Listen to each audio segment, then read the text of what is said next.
So you definitely have to think about the functionality of the room and what's going to work. You can place the furniture the way that you think it looks great, but if it doesn't serve the intended function of the furniture and of the room, then it's kind of null and void.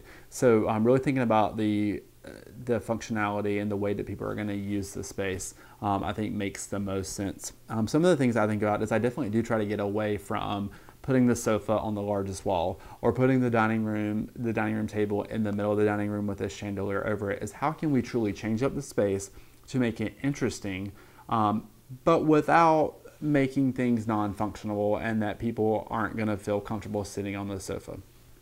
And you know what I say is I always start, number one with a focal point, going back to the focal point, but then starting with an empty room and placing items in the room, moving them around, getting the perfect fit. And sometimes it doesn't always work on the first or second or 12th time.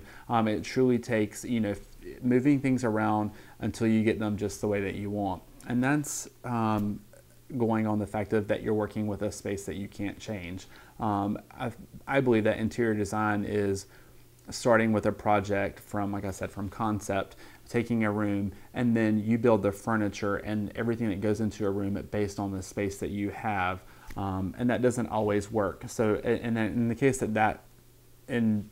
where that's not the case, I would say a lot of times it is clearing out a room, deciding what the purpose of the room is, what furniture are must-haves, and what furniture you place in the room first. And sometimes it means adding furniture to fill up spaces, or a lot of times it means eliminating furniture that just does not truly serve a purpose and clutters the room.